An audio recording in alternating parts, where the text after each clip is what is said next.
येतील का रे दोन भाऊ एकत्र?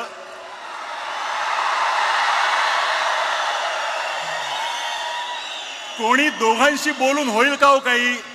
पण असं दुसऱ्या तिसऱ्याने बोलून ऐकणार असतील तर ते ठाकरे कसले? त्यांना स्वतःला पटलं तरच ते ती गोष्ट करणार, आणि त्यांना पटणार एका मंचावर आणणारं एक निमित्त घडलं. मराठी भाषेवर अन्याय करण्याचा प्रयत्न झाला आणि हे दोन वाघ चवताळून उठले.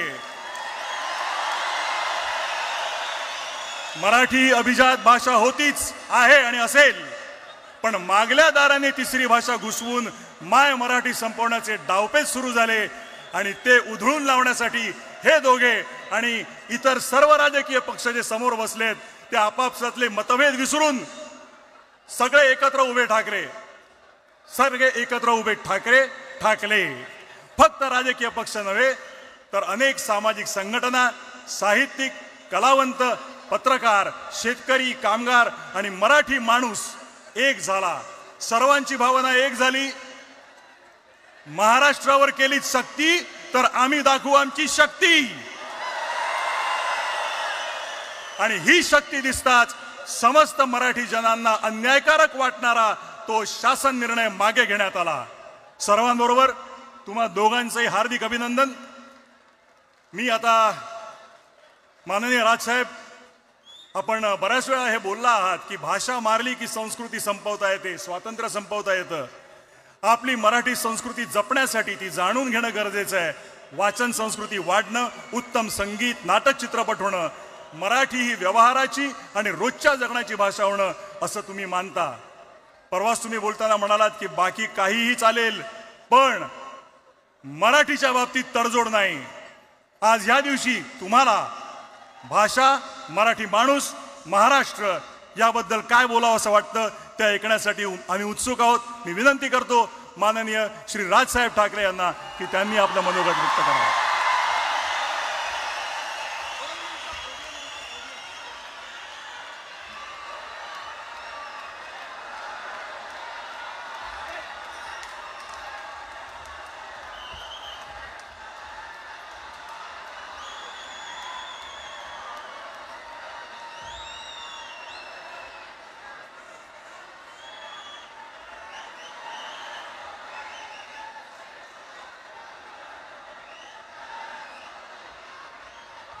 Check.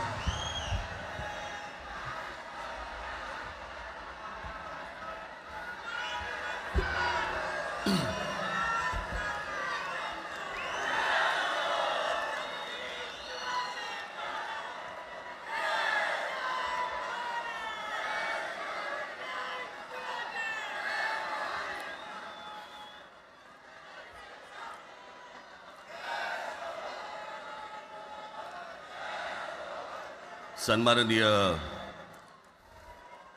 उद्धव ठाकरे,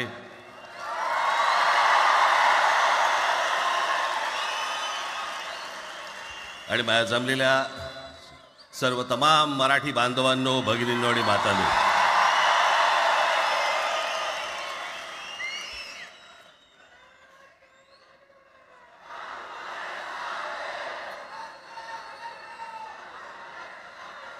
खरं तर दोघांची भाषणं संपली ना की एकत्र आरोळ्या ठोका.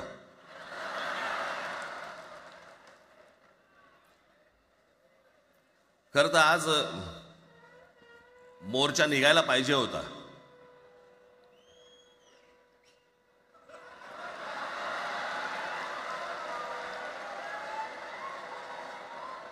तोंडानेच आहे ना?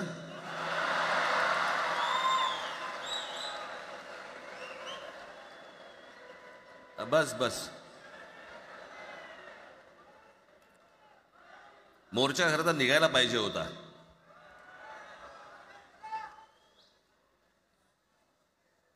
मराठी माणूस कसा सर्व बाजूने एकवटतो याचं एक चित्र मोठ्या प्रमाणावरती उभं राहिलं असतं.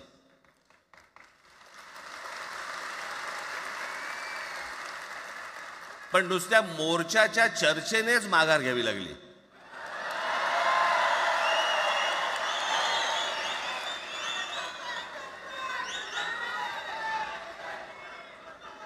खरं तर आजचाही मेळावा हा खरं तर शिवतीर्थावरती मैदानात व्हायला पाहिजे होता.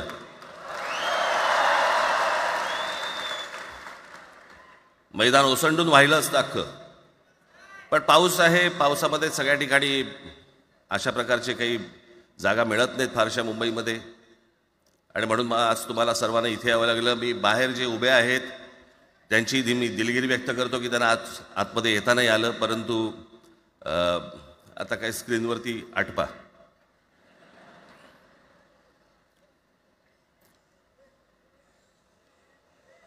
मी माझ्या मुलाखतीमध्ये एक म्हटलं होतं की ज्याच्यातनं या सगळ्या गोष्टी खरं तर सुरू झाल्या, आणि मी असं म्हटलं होतं की कोणत्याही वादापेक्षा आणि कुठच्याही भांडणापेक्षा महाराष्ट्र मोठा आहे.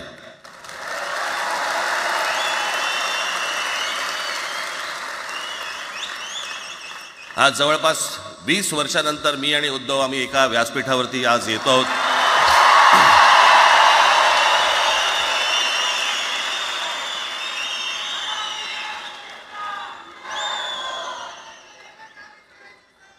जे माननीय बाळासाहेबांना जमलं नाही, जे अनेकांना जमलं नाही आम्हाला दोघांना एकत्र आणायचं, ते देवेंद्र फडणवीसला जमलं.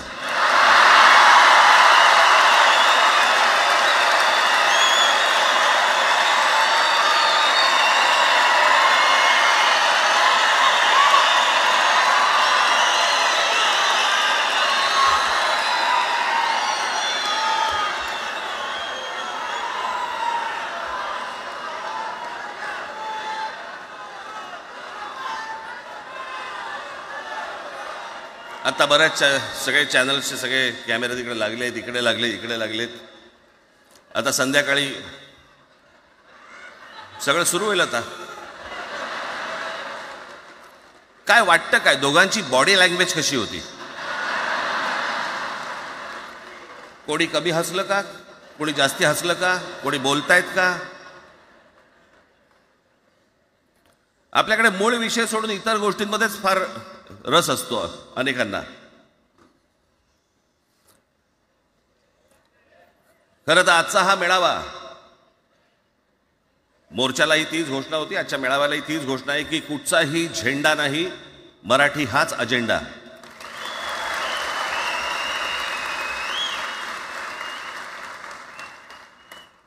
माझ्या मराठीकडे, माझ्या महाराष्ट्राकडे वेडावाकड्या नजरेने पाहायचं नाही कोणी.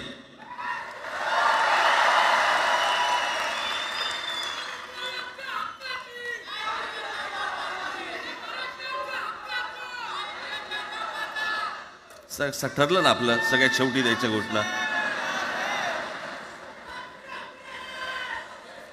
बसा, शांत बसा. खरं तर हा प्रश्नच अनाठाई होता, काही गरजच नव्हती. हे कुठून अचानक हिंदीचं आलं मला काही कळलं नाही मला.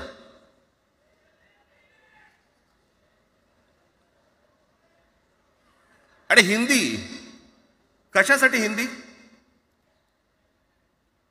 कोणासाठी? हिंदी त्या लहान लहान मुलांवरती जबरदस्ती करताय तुम्ही.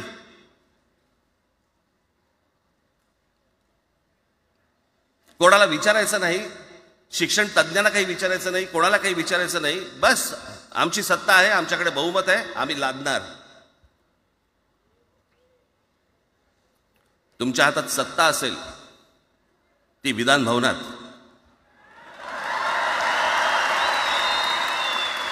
आमच्याकडे सत्ता आहे रस्त्यावर.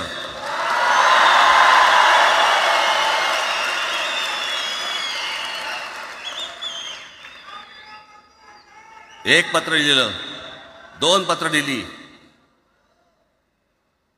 नंतर ते दादा भुसे माझ्याकडे आले. मला म्हणाले की आम्ही काय म्हणतो एवढं समजून तर घ्या,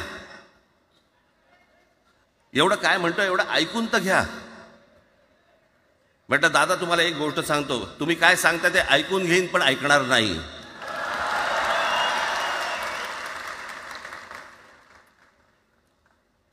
मराठीच्या विषयामध्ये त्याच्यात तुम्ही तिसरी भाषा लादताय, त्रिभाषा सूत्र. कुठलं त्रिभाषा सूत्र आणलं?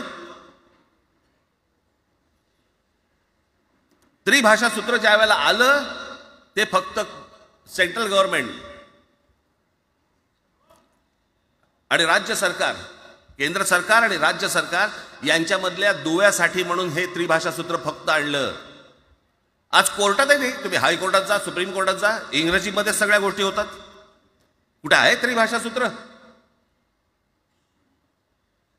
मग मला सांगायला लागले म्हणे केंद्रीय शिक्षण धोरणामध्ये, त्या धोरणातही नाही ना, केंद्राच्या शिक्षण धोरणात, इतर कोणत्या राज्यातही नाही.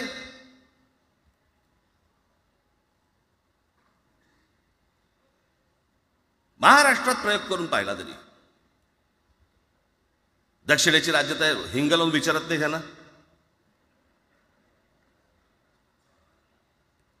पण महाराष्ट्र ज्या वेळेला पेटून उठतो त्यावेळेला काय घडतं आणि काय होतं हे आज राज्यकर्त्यांना समजलं असेल. त्याशिवाय का माघार घेतली?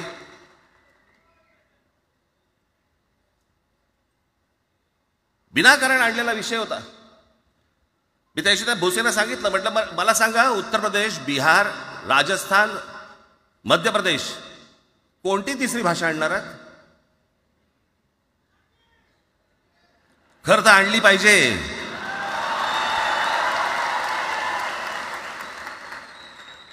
गंमत बघा, हिंदी भाषिक राज्य आहेत ती आर्थिकदृष्ट्या मागास,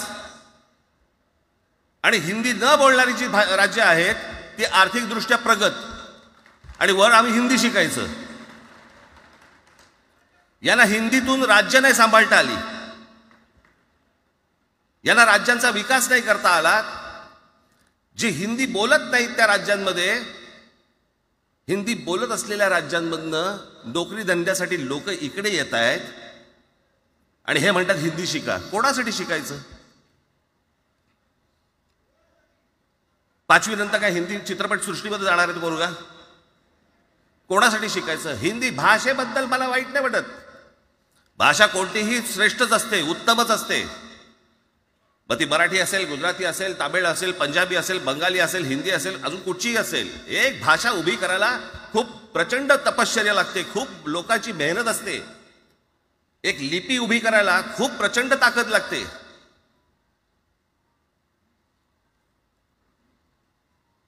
अशाच भाषा काय उभ्या राहत नसतात.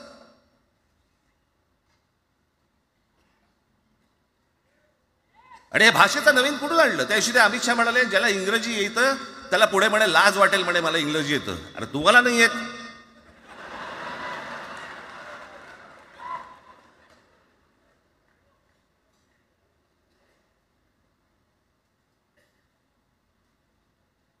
या संपूर्ण हिंद प्रांतावरती 125 वर्ष, 1400 वर्ष मराठ्यांनी राज्य केलं.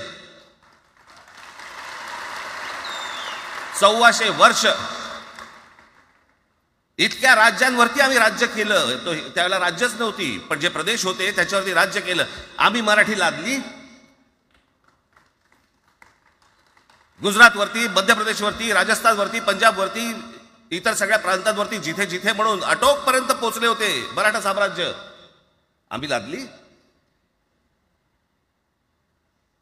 अरे हिंदी भाषा आहे 200 वर्षापूर्वीची भाषा आहे, महाराजांच्या काळात पण नव्हती.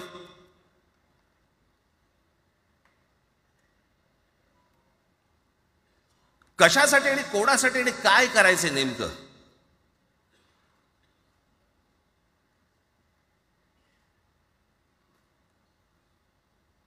यांनी फक्त चाचपडून पाहिलं, चाचपडून.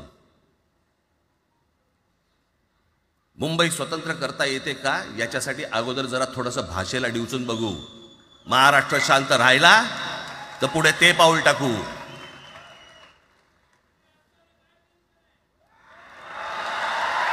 कोणाची माय व्हॅली आहे त्यांनी महाराष्ट्राला हात घालून दाखवावा, मुंबईला हात घालून दाखवावा.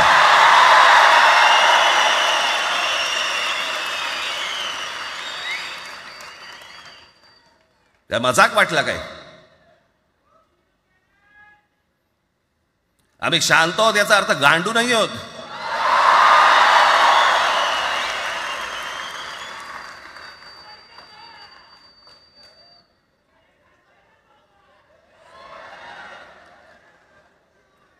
काही अंगावरती लादायचा प्रयत्न करतात आणि मग आता माघार घेतली ना,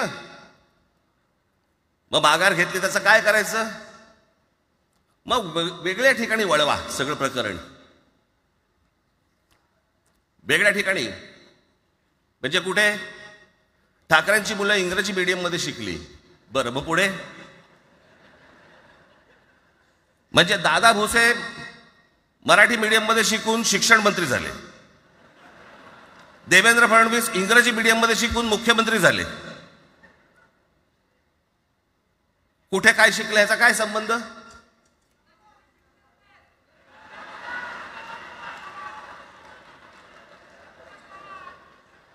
अहो, कोणाकोणाची मुलं इथे परदेशामध्ये शिकतायत, याद्या आहेत आमच्याकडे. त्याचं काय करणार आहात तुम्ही? आणि त्याच्यात मंत्रिमंडळातल्या एक एक मंत्र्याचं हिंदी आहे का? फेफरं येईल, फेफरं.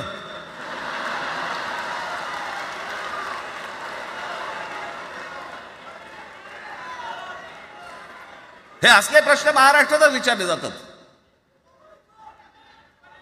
आता मी तुम्हाला अजून एक गोष्ट सांगतो.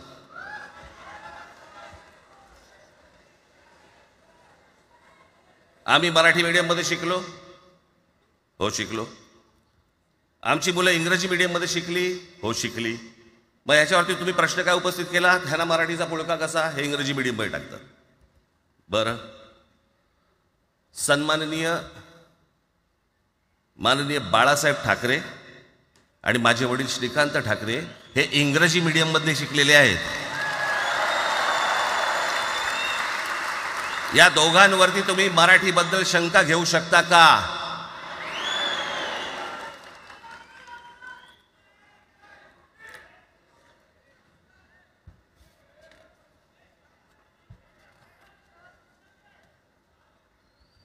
लालकृष्ण अडवाणी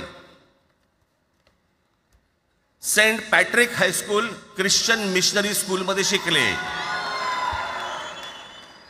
हिंदुत्वावर शंका घेऊ का त्यांच्या? कॉन्व्हेंट स्कूलमध्ये शिकलेले आहेत अडवाणी. दक्षिण भारतामध्ये बघा, तमिळच्या प्रश्नावरती, तेलुगूच्या प्रश्नावरती कडवटपणे समोर येऊन उभे राहतात. कोण विचारते तर ना, तुमची मुलं कुठे शिकली आणि तुम्ही कुठे शिकलात?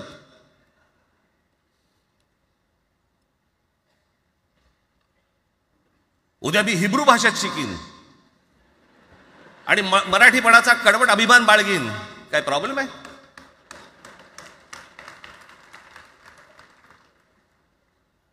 मी आता तुमच्याकडे दक्षिणेतले इंग्रजीमध्ये, मी अगदी थोडक्यात यादी आणली आहे. दक्षिण भारतातील इंग्रजी माध्यमात शिकलेले नेते आणि अभिनेते: Jayalalithaa Doveton English medium school, Stalin English medium school Loyola, Kanimozhi presentation convent school, Udhayanidhi म्हणजे करुणानिधींचा नातू डॉन बॉस्को, चंद्रबाबू नायडू वडील इंग्लिश टीचर होते, शिक्षण इंग्रजी माध्यमात झालं, पवन कल्याण आंध्र उपमुख्यमंत्री, शिक्षण सेंट ॲन, नारा लोकेश NTRचा नातू चंद्रबाबूंचा मुलगा, Stanfield school, Kamal Haasan Santhome high school, अभिनेता विक्रम मॉटफोर्ड स्कूल, अभिनेता Surya English medium, AR Rahman आधी पद्मशेषाद्री बालभवन आणि नंतर मद्रास कृष्णनी हायस्कूल. परवा दिवशीचा एक प्रसंग सांगतो. एका व्यासपीठावरती तामिळनाडूमध्ये AR रहमान व्यासपीठावरती उभे होते. काहीतरी कार्यक्रम होता. त्या बाई तामिळमध्ये बोलत होत्या. अचानक ती बाई हिंदीत बोलायला लागली. त्याच्यावरती रहमानने तिच्याकडे असं बघितलं, बोलला हिंदी, आणि व्यासपीठावरनं खाली उतरला.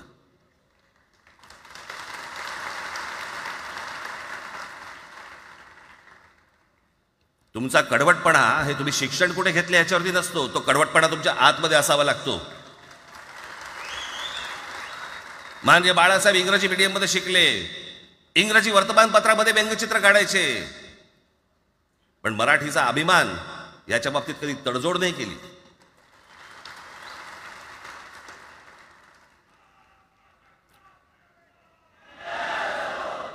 म्हणे एक भाषा म्हणे सगळ्यांनाच बांधून ठेवते. कुठची एक भाषा? आजपर्यंत काय वाकडं झालं? म्हणजे आपल्या संरक्षण खात्यामध्ये घ्या. आपल्या संरक्षण खात्यामध्ये जेवढी रेजिमेंट्स आहेत, मी फक्त तुम्हाला नावं वाचून दाखवतो. मद्रास रेजिमेंट आहे, राजपुताना रायफल्स आहे, राजपूत रेजिमेंट आहे, डोगरा रेजिमेंट आहे, सीख रेजिमेंट आहे, जाट रेजिमेंट आहे, पॅराशूट रेजिमेंट आहे, पंजाब रेजिमेंट आहे, ग्रेनेडियर्स आहेत, सिख लाईट इन्फंट्री आहे, मराठा लाईट इन्फंट्री आहे, गढवाल रायफल्स आहे, कुमाऊ रेजिमेंट आहे, आसाम रेजिमेंट आहे, बिहार रेजिमेंट आहे, महार रेजिमेंट आहे, जम्मू काश्मीर रायफल्स आहे, जम्मू आणि काश्मीर लाईट इन्फंट्री आहे, नागा रेजिमेंट आहे, गोरखा रायफल्स आहे, गोरखा रायफल्स आहे, त्याच्यानंतर तुमचं लडाख स्काउट्स आहे, अरुणाचल स्काउट्स आहे, सिक्कीम स्काउट्स आहे. इतक्या राज्यांच्या आज आपल्या संरक्षण खात्यामध्ये लोक आहेत आणि इतक्या रेजिमेंट्स आहेत. शत्रू दिसला की एकत्र तुटून पडतात ना. भाषेचा प्रश्न येतो कुठे?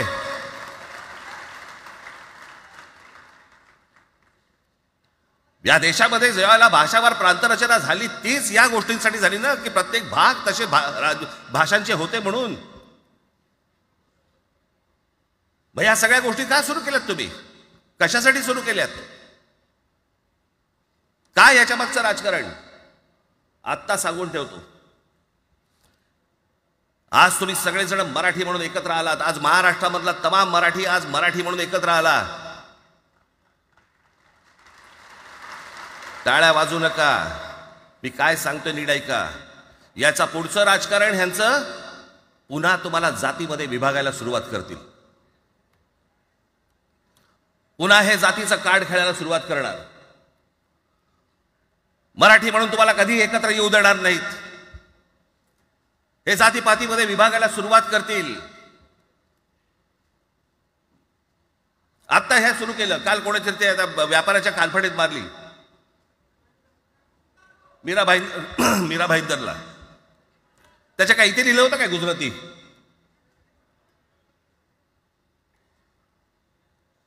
पण एवढंही आपल्याकडे काही जे चॅनलमध्ये मराठी नाहीत, इतर चॅनलमध्ये हिंदी आणि याच्यात गुजराती माणसाला मारला. कुठच्या गुजराती माणसाला मारला? बाचाबाचीमध्ये समोरचा गुजराती निघाला, इकडचा मराठी निघाला. त्याच्यामध्ये काय गुजरात्यानं मारलं का? केवढे व्यापारी आहेत. अजून तर काहीच केलेलं नाही.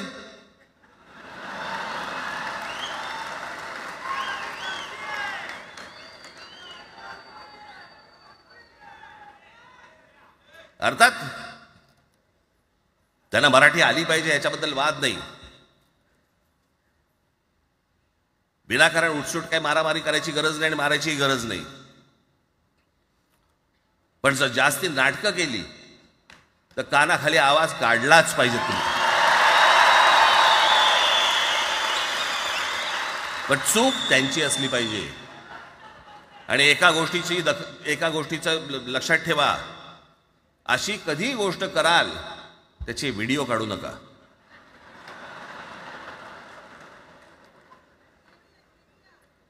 आपल्यामध्येच त्यांना कळलं पाहिजे. कळलं का? मारणारा कधी सांगत नसतो, मार खाणारा सांगत असतो मला मारला म्हणून. त्यांना सांगू देत. पण याचा अर्थ उठसूट कोणालाही उगाच मारायचं काही कारण नाहीये. अनेक लोक आहेत, अनेक गुजराती लोक आहेत, माझ्या अनेक परिचयाचे आहेत. माझे एक मित्र आहेत नयन शहा म्हणून, त्याला मी गुजराठी म्हणतो. तुमचा विश्वास बसणार नाही इतकं अप्रतिम मराठी तर बोलतोच. विनोदाचंही अंग आहे. आणि शिवाजी पार्क मैदानामध्ये फिरताना कानाला हेडफोन लावून पु ल देशपांडे ऐकणारा गुजराती आहे.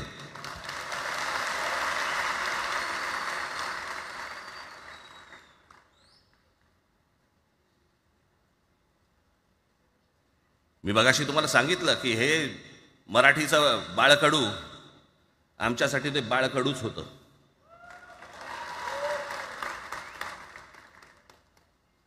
मी मागे एक प्रसंग सांगितला होता. आज मुद्दा म्हणतो प्रसंग सांगतो आपल्याला की हे आमच्या धमन्यांमध्ये आलं कुठून. मी एवढा महाराष्ट्रासाठी मराठीसाठी कडवट का झालो. लहानपणापासूनचे अनेक प्रसंग आहेत माननीय बाळासाहेबांबरोबरचे. पण मी एक प्रसंग कधीही विसरणार नाही. आणि तो 1999 सालचा आहे. त्या 1999 साली शिवसेना भारतीय जनता पक्षाची युती सरकार येणार नाही अशी परिस्थिती होती.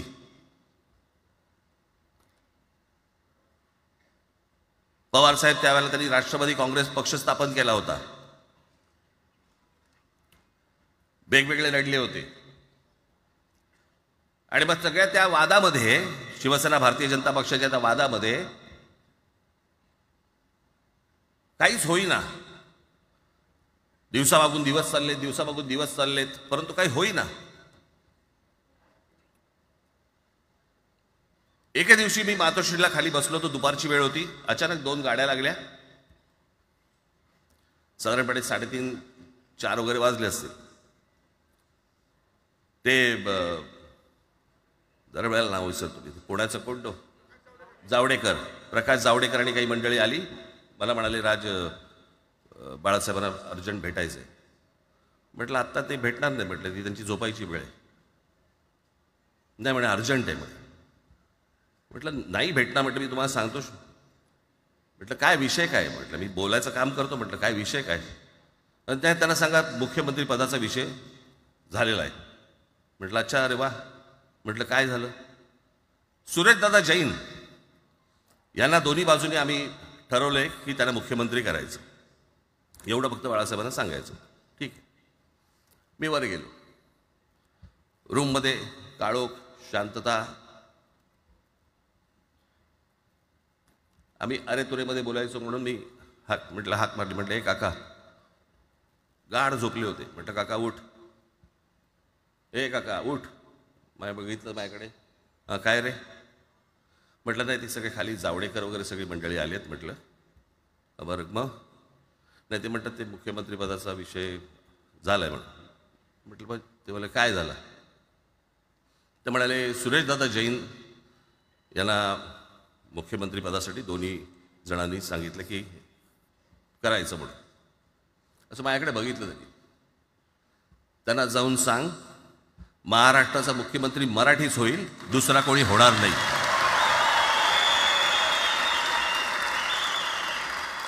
मराठी या एका विषयासाठी मला तिकडे कळलं की या माणसाने सत्तेवर लाथ मारली.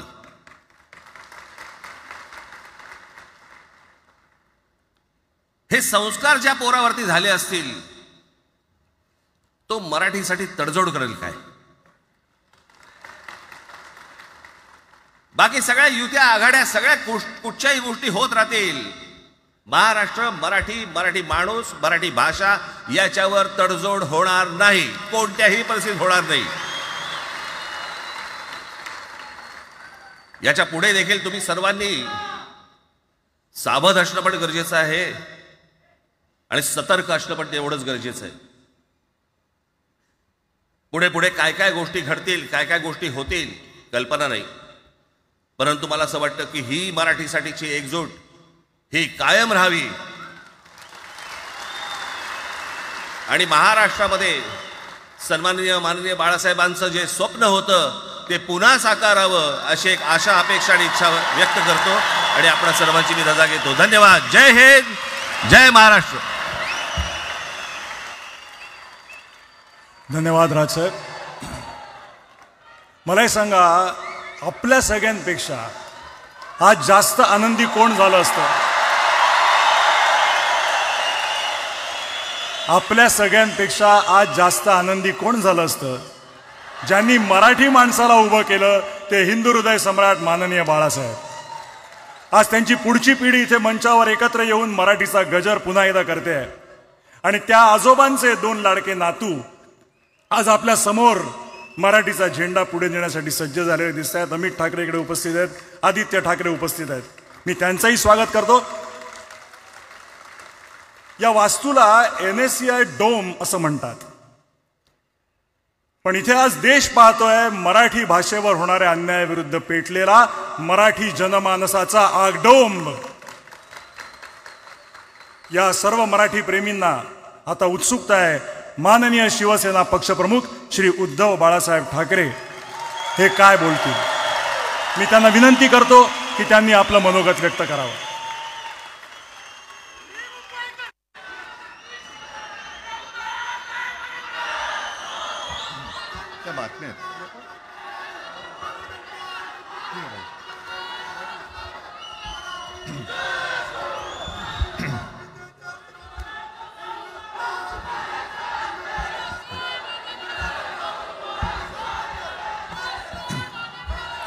बऱ्याच वर्षानंतर राज आणि माझी भेट व्यासपीठावरती झाली. आता पंचायत अशी आहे की त्यांनी मला सन्माननीय उद्धव ठाकरे असं बोललेलं आहे.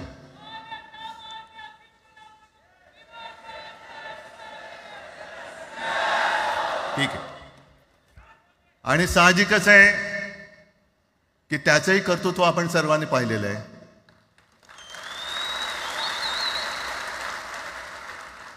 म्हणून माझ्या भाषणाची सुरुवात करताना सन्माननीय राज ठाकरे आणि जमलेल्या माझ्या तमाम मराठी हिंदू बांधवांनो, भगिनींनो आणि मातांनो,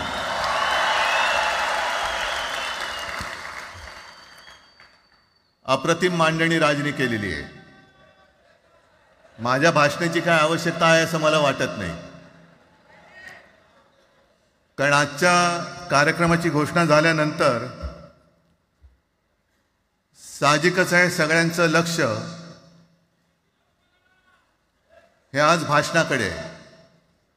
पण वैयक्तिक मला असं वाटतं की आज आमच्या भाषणांपेक्षा आमचं एकत्र दिसणं हे महत्त्वाचं आहे. सर्वप्रथम मी इकडे समोर सगळेजण बसलेत, ज्यांनी ज्यांनी मराठी भाषेसाठी पक्षभेद विसरून एक मराठी माणसाची वज्रमूठ दाखवली, त्या सगळ्यांना धन्यवाद देतोय. दीपक पवार पण त्याच्यात आहेत, सगळेच आहेत, मुणगेकर साहेब आहेत, सुप्रियाताई आहेत, सगळेच आहेत. कोणाकोणीचे नाही. महादेवराव बसले. महादेवराव आपल्याला सुद्धा बऱ्याच वर्षांनी पाहिलं. काय वेळेला काय जानकर बी अंजान होते असं होतं. पण एक गोष्ट नक्की की आमच्या दोघांमध्ये जो काही अंतरपाठ होता तो आनाजी पंतांनी दूर केला.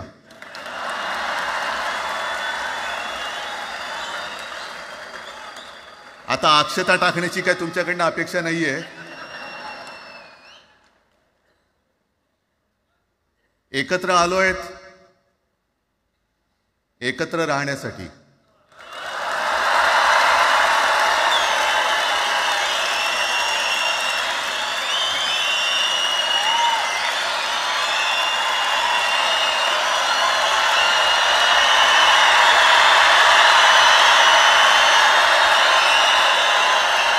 आणि मला कल्पना आहे,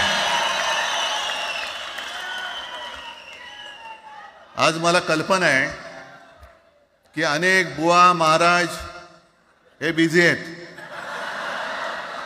कोण लिंब कापतंय, कोण टाचण्या मारतंय, कोण गावी जाऊन अंगारे दुपारे करत असेल, रेडे कापत असतील. त्या सगळ्यांना सांगतो, या सगळ्या भोंदूपणा विरुद्ध माझ्या आजोबांनी लढा दिला होता आणि त्यांचे आम्ही वारसदार म्हणून तुमच्यासमोर उभे ठाकलेलो आहोत.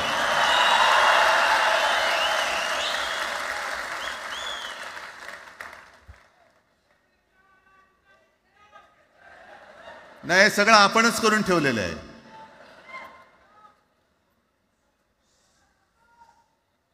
भाषेवरनं जेव्हा एखादा विषय निघतो तेव्हा तो केवळ वरवरचा धरून चालणार नाही. मधल्या काळामध्ये अगदी दोघांनी, म्हणजे मी काय राजने काय, आपण सगळ्यांनी या नतद्रष्टांचा अनुभव घेतलेला आहे. वापरायचं आणि फेकून द्यायचं. आता आम्ही दोघं मिळून तुम्हाला फेकून देणार आहोत. आजपर्यंत वापर करून घेतलात. अरे डोक्यावरती जर का शिवसेना प्रमुख नसते तर तुम्हाला ओळखत कोण होतं या महाराष्ट्रामध्ये? कोणत्या भाषेत बोलत होतात? अगदी राज, तू सगळ्यांची शाळा काढली, मला एका प्रश्नाचं उत्तर पाहिजे, मोदींची शाळा कोणती? सगळ्यात उच्च शिक्षित आहेत.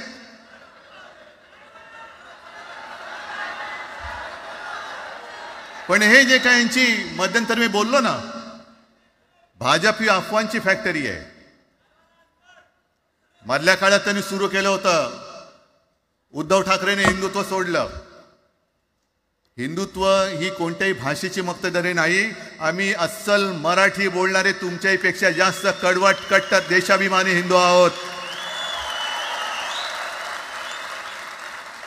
तुम्ही काय आम्हाला हिंदुत्व शिकवताय? अरे 92-93 साली जेव्हा जे काय घडलं, देशद्रोही मातले होते, तेव्हा मुंबईतल्या अमराठी लोकांना सुद्धा हिंदू म्हणून माझ्या शिवसैनिकांनी, शिवसेना प्रमुखांच्या शिवसैनिकांनी व मराठी माणसांनी वाचवलेलं आहे. आणि देवेंद्र फडणवीस आज जे बोललेत, बातमी आले सगळीकडे, मी इकडे बातम्या आणल्या आहेत. भाषेच्या नावाखाली गुंडगिरी सहन केली जाणार नाही. जर महाराष्ट्रामध्ये मराठी माणूस न्याय मागण्यासाठी आंदोलन करत असेल आणि त्याला जर का तुम्ही गुंड म्हणत असाल, तर आम्ही गुंड आहोत. आम्ही गुंड. न्याय मागणं म्हणजे गुंडगिरी नाहीये.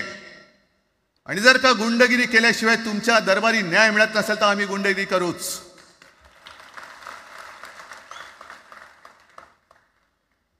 पण हे सगळे राजकीय वाडगे, देवेंद्र फडणवीसांची आजचं वक्तव्य म्हणजे मला संयुक्त महाराष्ट्र चळवळीच्या वेळेला सखा पाटलांनी केलेलं एक वक्तव्य आठवते. हे असेच तेव्हाचे, म्हणजे जो दिल्लीत बसतो त्याचे पाय चाटणारे इथले राज्यकर्ते असतात, ते त्यांना मी बाडगे म्हणतोय.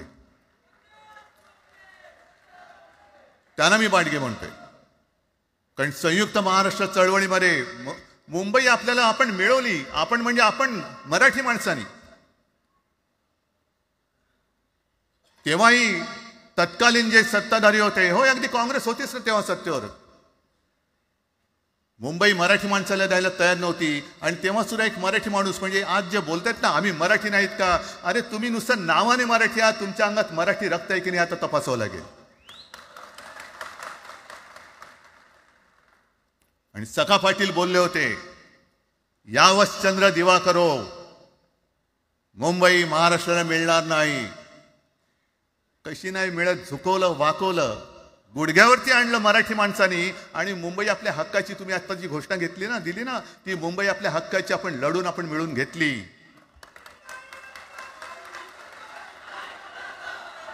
कशासाठी हा सगळा तुम्ही घोळ घालता आहात? पण याच्या मागे मी जे माझ्या डोक्यात जो एक विचार आहे, पटतं की नाही बघा. हे यांचं सध्या जे काय चालू आहे, म्हणजे आधी आपल्याला सुद्धा वाटलं होतं. कारण तेव्हा काश्मीरमध्ये 370 कलम होतं, ते हटवण्यासाठी शिवसेनेने पाठिंबा दिला. आणि तेव्हा यांनी घोषणा दिली होती, एक निशाण, एक प्रधान, एक विधान. बरोबर आहे, देश एक असला पाहिजे, संविधान एक असला पाहिजे, निशाण सुद्धा एकच, तो आपला तिरंगा असला पाहिजे. भाजपचं भांडी पुसायचं फडकं असतं कामा नये.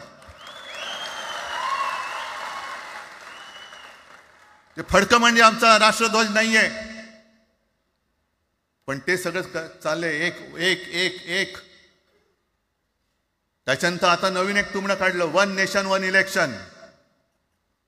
म्हणजे हळुवारपणाने हे सगळं काही एक एक एक करत, हिंदी, हिंदू, हिंदुस्तान, हिंदू आणि हिंदुस्तान मान्य आहे, पण हिंदीची सक्ती आम्हाला मान्य नाही. तुम्ही किती कमिट्या करा, हिंदीची सक्ती तुमचे 7 पिढ्या उतरल्या तरी आम्ही लावू देत नाही.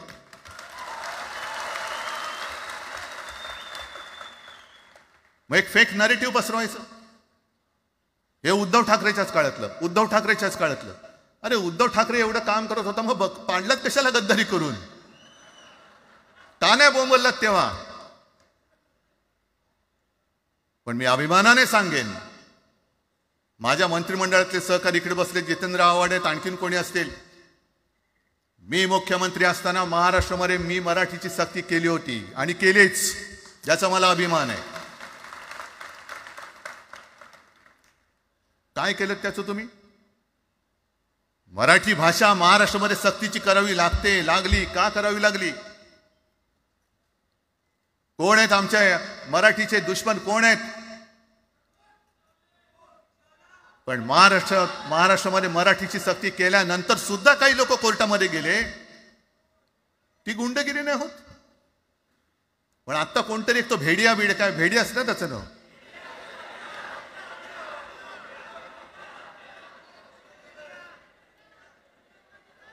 ही यांची सगळी पिलावळ आहे.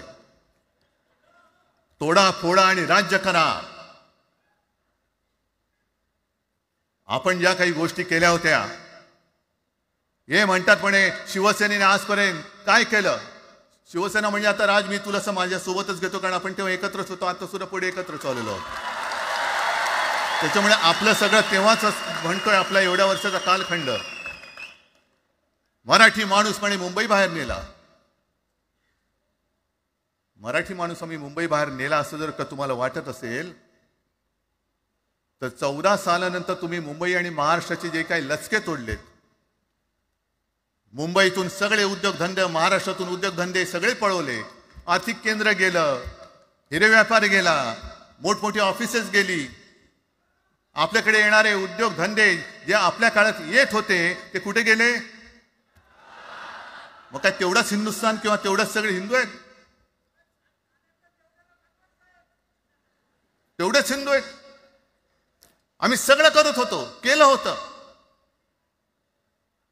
पण तुम्ही पहिल्या प्रथम गद्दारी, आमच्यात गद्दारी करवलीत आणि तुम्ही आमचं सरकार पाडलं. ह्याचं कारण तुमचे जे मालक तिकडे बसलेले 2 व्यापारी, त्यांचे बूट चाटण्यासाठी तुम्ही हे सगळं करतात.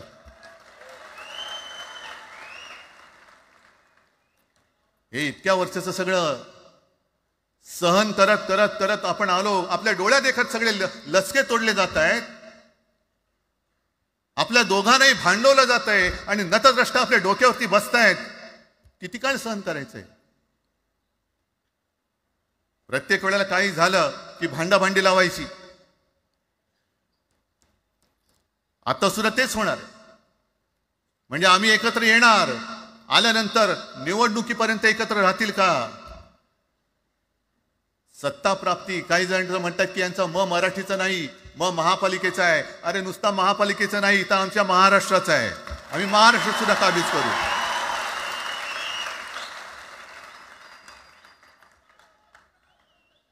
आज तर निवडणुका नाहीयेत.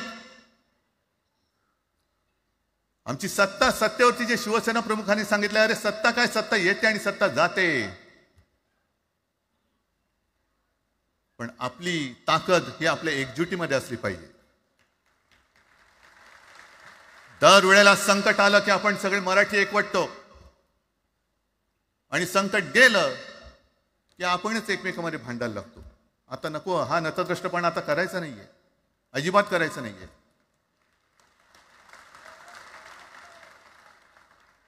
कारण गेल्या विधानसभेत त्यांनी जे काय केलं, बटेंगे तो कटेंगे. आपल्याला काय वाटलं होतं की हिंदू मुसलमानांमध्ये करतायत. हिंदू मुसलमान तर केलंच, पण त्यांनी खास करून केलं ते मराठेतर मध्ये केलं. म्हणजे यांची नीती आहे ती अशीच आहे जे गुजरातमध्ये त्यांनी केलं. गुजरातमध्ये गेल्या निवडणुकीत एक असा माहोल होता, मला वाटतं मोदी तेव्हा तर त्यांच्या नंतर असेल, माहित नाही मला, लक्षात नाही. वातावरण असं पेटलं होतं गुजरातमध्ये की बस आता पटेल यांना आपटेल. पण त्यांनी काय केलं बरोबर? पटेलांना भडकवलं, पटेलांना वेगळं केलं आणि पटेल तर सगळं एकत्र केलं. हरियाणामध्ये पण तेच केलं. जाट लोकांना भडकवलं, जाट लोक एकत्र झाले, त्यांना वेगळं केलं आणि जाटे तर सगळा जो काही समाज होता तो एकत्र करून तिकडे सत्ता प्राप्त केली. महाराष्ट्रामध्ये तेच केलं. मराठ्यांना उचकवलं आणि मराठी तर सगळा एकत्र केला. बटेंगे तो कटेंगे ही भीती त्यांच्यामध्ये निर्माण केली की बघा ते एकत्र झालेत, तुम्ही जर का फुटलात तर ते तुमच्या डोक्यावर बसतील. झाले एकत्र. मराठी माणूस मराठी माणसाची भांडला आणि दिल्लीचे गुलाम आपल्या डोक्यावरती राज्य करायला लागले. आणि आपण त्यांच्या पालख्या व्हायच्या. नुसते पालख्यांचे भय होणार की तुम्ही कधीतरी आपल्या माय मराठीला पालखीमध्ये सन्मानाने बसवणार आहात. बस झालं, आता यांची जोखड फेकून दिली पाहिजे. एकमेकांमध्ये भांडून त्यांचे जे काही डाव आहेत ते करत असतात. मी पेपरमध्ये बघितलं, काल बघितलं, आज बघितलं. आमचे पंतप्रधान जगभर फिरतायत. काय तो मोठा पट्टा घातलाय, स्टार ऑफ घाना. कुठे आला घाना देश? इकडे घाण आणि तिकडे घाना, स्टार ऑफ घाना. पण एका बाजूला मोदींचा फोटो आणि दुसऱ्या बाजूला माझ्या महाराष्ट्रामधला शेतकरी कर्जबाजारी झालाय, त्याला बैल सुद्धा तर पोचत नाही, बैल मिळत नाही, म्हणून त्या नांगराचं जोखड घेऊन तो शेती करतोय, मग एका बाजूला हा शेतकरी त्याच्या खांद्यावरती गळ्यामध्ये ते नांगराचं जोखड आहे आणि तिकडे आमचे पंतप्रधान स्टार ऑफ घाना. लाज वाटली पाहिजे, लाज, खरोखर लाज वाटली पाहिजे. आणि आजच पेपरमध्ये बातमी आले, 2 बातम्या आल्या की लाडक्या बहिणीचं पोर्टल आता बंद, नव्याने नोंदणी होणार नाही. बसा बोंबलत आता. आणि त्याही पेक्षा सगळ्यात भयानक गोष्ट म्हणजे संपूर्ण देशामध्ये सगळ्यात जास्त कर्जबाजारी शेतकरी कुठे असतील तर ते आपल्या महाराष्ट्रामध्ये आहेत. महाराष्ट्र आता थांबणार नाही, कर्ज काढतच राहणार. आणि ही यांची जी काय खेळी आहे, आपापसात भांडवायचं.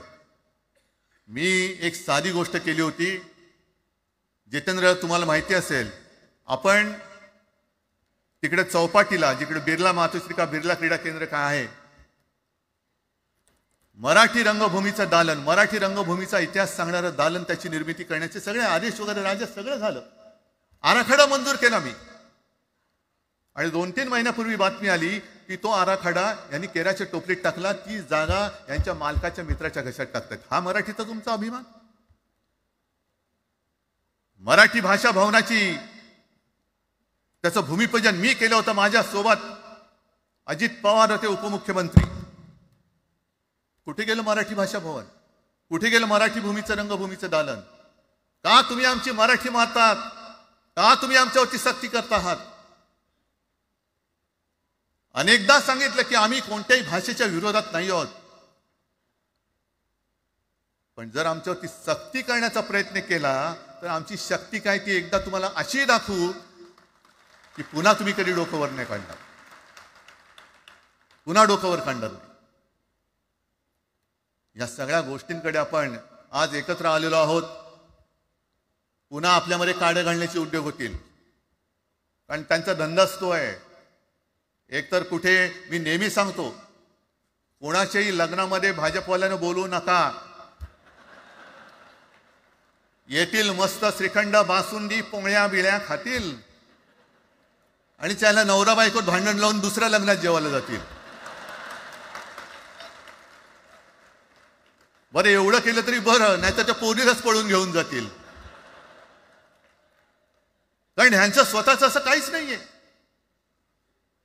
कोणत्याही लढ्यामध्ये कधी भाजपा नव्हता. अगदी संयुक्त महाराष्ट्राच्या चळवळीमध्ये सुद्धा भाजप हा सगळ्यात शेवटी आला आणि 57ची निवडणूक झाल्यानंतर सगळ्यात पहिल्यांदा बाहेर पडला. हे जनसंघ, तेव्हा त्यांचा जो राजकीय नाव होतं जनसंघ, यांच्याकडनं आम्ही देशाभिमान शिकायचा, यांच्याकडनं आम्ही महाराष्ट्राचा अभिमान शिकायचा.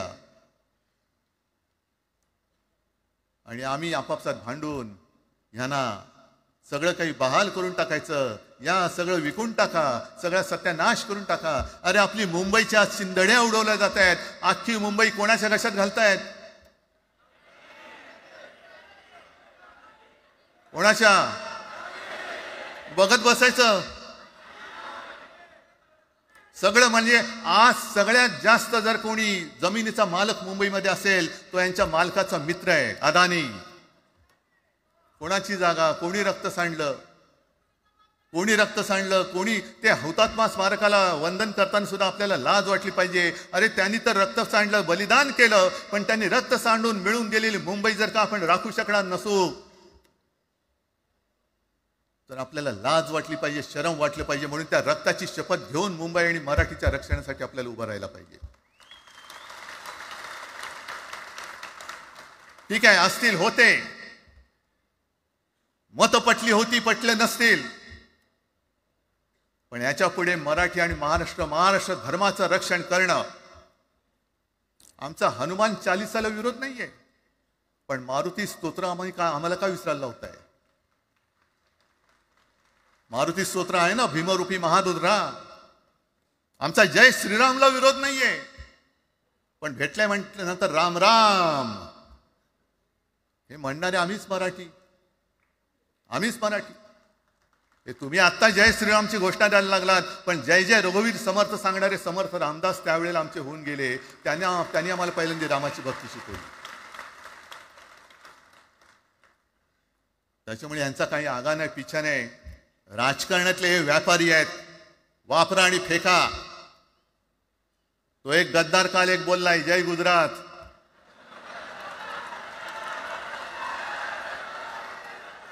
किती लाचारी करायची. म्हणजे तो पुष्पा पिक्चर पाहिलात तुम्ही सगळ्यांनी, दाढीवरनं हात फिरवून झुकेगा नाही साला. तसे हे गद्दार म्हणतात उठेगा नाही साला. कुछ भी बोलो उठेगाही नाही. अरे कसा उठणार? आहे का तुझ्याकडे उठण्यासारखं? म्हणजे विचार मी म्हणतोय.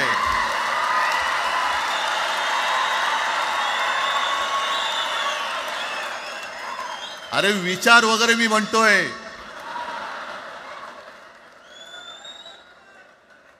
हिंदी भाषेच्या सक्तीला विरोध न करणारा बाळासाहेबांच्या विचाराचा पाईक असू शकेल? आपला मालक आला म्हणून त्याच्यासमोर जय गुजरात म्हणणारा आपल्या बाळासाहेबांच्या विचाराचा पाईक असू शकेल? मग आता जे मला वाटतं कुठल्या एबीपीचं होतं ना, उघडा डोळे बघा नीट. डोळे उघडलेत? कारण आत्ता जर का डोळे उघडले नाही तर पुन्हा कधी उघडण्याची वेळ येणार नाही, कायमचे मिटून जातील. आत्ताच डोळे उघडा, आत्ताच जागे व्हा. आणि आत्ता आलेली जाग जर का जाणार असेल तर मग मात्र स्वतःला मराठी आईची मुलं म्हणू नका, अजिबात म्हणू नका. आणि शिवसेना प्रमुखांनी जे काही शिकवलं, एक तर कोणावर अन्याय करू नका, पण तुमच्या अंगावर जर का कोणी हात उगारला तो हात जागेवरती ठेवू नका.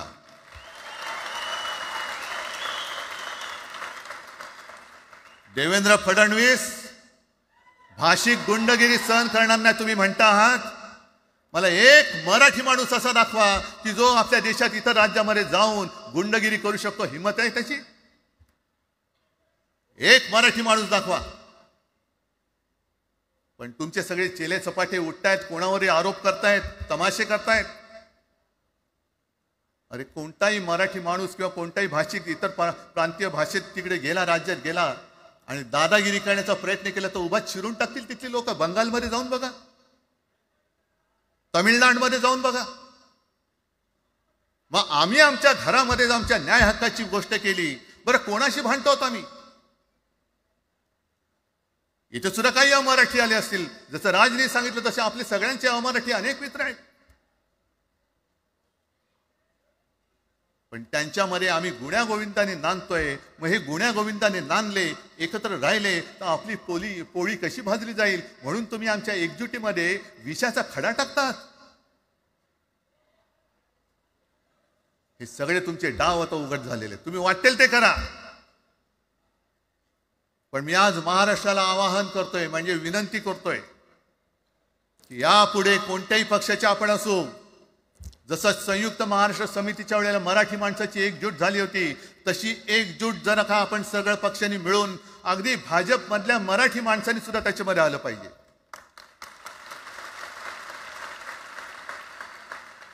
का नाही यायचं? ज्या राज्यामध्ये राहता, ज्या मातीमध्ये तुम्ही जन्माला आलात, ज्या आईच्या पोटी जन्म घेतलात, तिचे उघड उघड जर का हे धिंडोडे काढणार असतील आणि आपण आपले पक्षीय भेदाभेद घेऊन त्यांना पायघड्या घालणार असू, तर असं षंडाचं जीवन जगण्यापेक्षा मेलेलं बरं.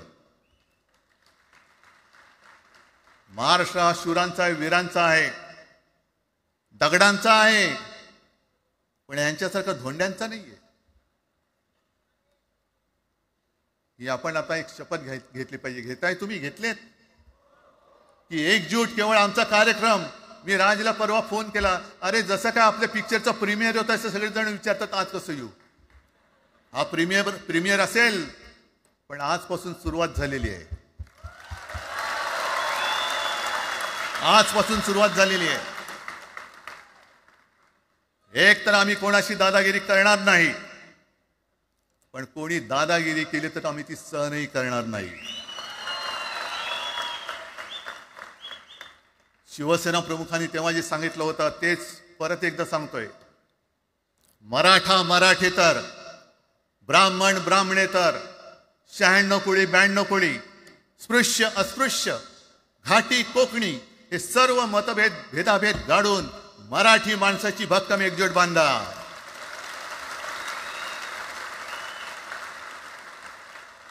आणि शेवटी एक आवाहन करतो, हे सगळ्या मराठी माणसांना आणि मराठी प्रेमींना आहे, तुटू नका, फुटू नका आणि मराठी ठसा पुसू नका. जय हिंद, जय महाराष्ट्र. धन्यवाद उद्धव साहेब.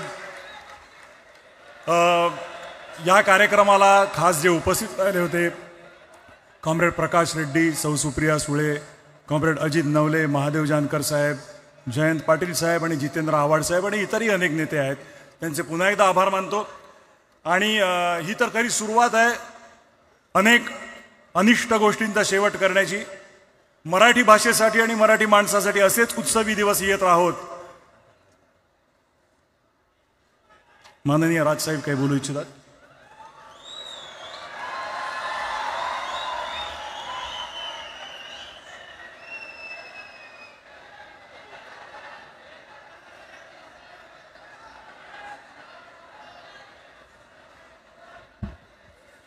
मला माफ करा, मगाशी माझ्या भाषणामध्ये त्या ओघात जे पक्ष या सगळ्या लढ्यामध्ये सामील झाले त्यांची नावं घ्यायला मी विसरलो.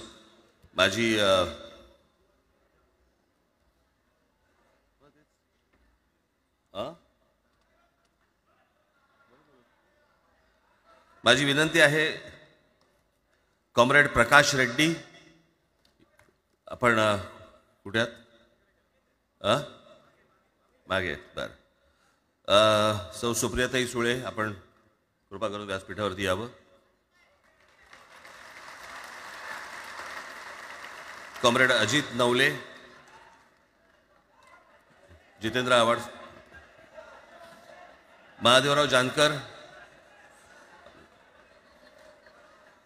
शेतकरी कामगार पक्षाचे आमचे जयंतराव कुठे गेले? मागे आहेत. बरं, आपण व्यासपीठावरती यावं सर्वांनी.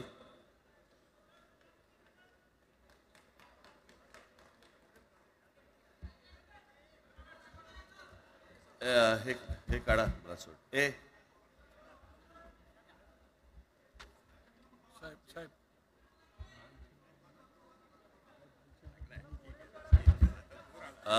मुंडगेकर साहेब, आपण पण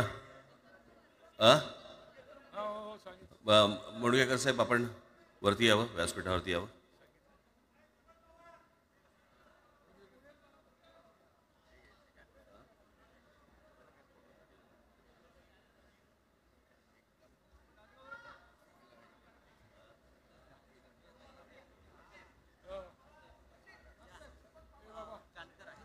दीपक पवार इथे आहेत का? त्यांनीही कृपया मंचावरती यावं.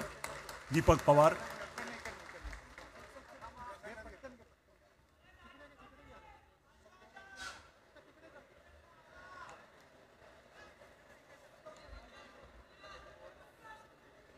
दीपक पवार इथे उपस्थित आहेत का? मागे कुठेतरी बसले असं मला कळलं.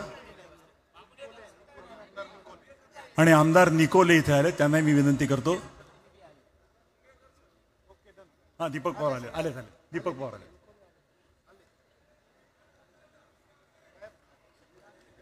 तर मंडळी, ही मी मगाशी म्हटलं तसं सुरुवात आहे.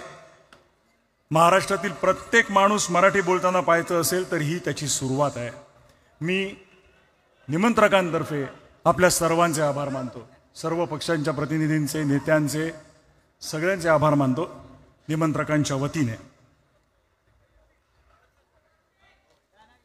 मराठी भाषेसाठी आणि मराठी माणसासाठी असेच उत्सवी दिवस येत राहोत आणि महाराष्ट्राची नेहमीच प्रगती होवो अशी सदिच्छा व्यक्त करून आणि आयोजकांचे आणि उपस्थित सर्व मराठी जनांचे आभार मानून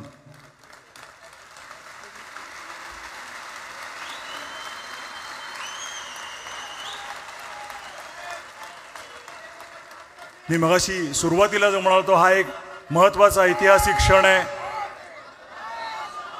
या ऐतिहासिक क्षणाचे आपण सगळे साक्षीदार आहोत.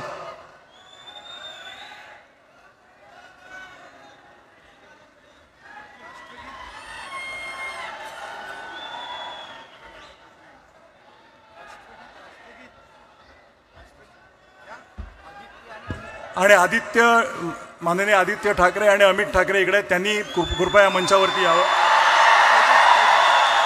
आणि तेजस ठाकरे यांनी यावं.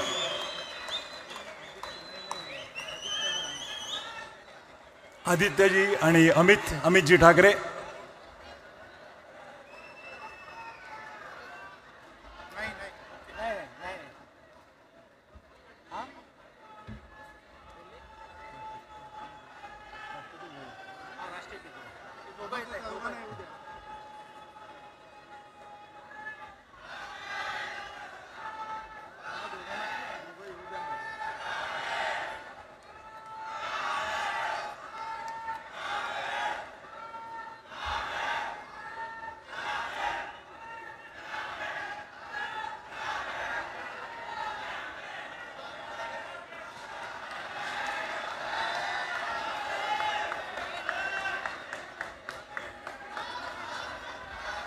आणि हो, संजयजी राऊत इकडे उपस्थित आहेत, त्यांनी इथे यावं.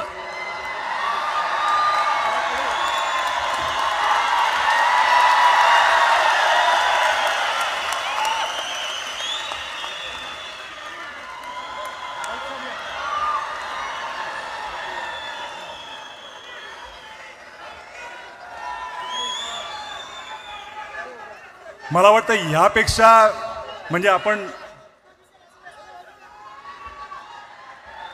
तर आता मी मगाशी म्हटलं त्याप्रमाणे आवाज कुणाचा? आवाज मराठीचा. आवाज मराठीचा. आवाज कुणाचा? धन्यवाद. आणि आता मी विनंती करतो की राष्ट्रगीताची धून आपण लावूया आणि आपण हा कार्यक्रम संपल्याचं जाहीर करूया. राष्ट्रगीतासाठी सगळ्या जणांनी शिस्तीत उभं राहावं ही नम्र विनंती.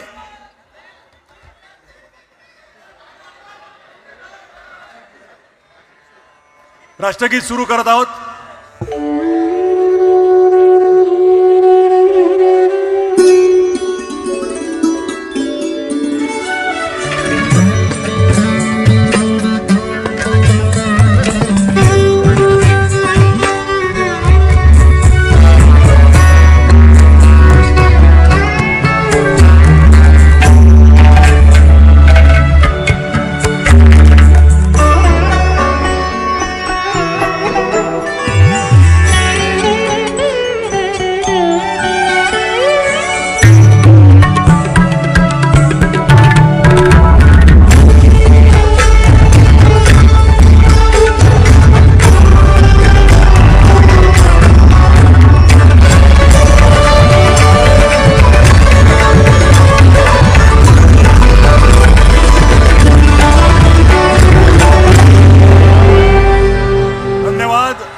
आयोजकांचे आणि उपस्थित सर्व मराठी जनांचे आभार मानून आजचा हा भव्य कार्यक्रम संपल्याचं मी जाहीर करतो. आपल्या सर्वांचे आभार मानतो.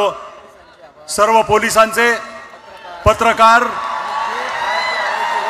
आणि हो, जी मंडळी बाहेर आली आणि आतमध्ये येऊ शकली नाहीत त्यांच्याबद्दल दिलगिरी व्यक्त करून त्यांचेही आभार मानतो.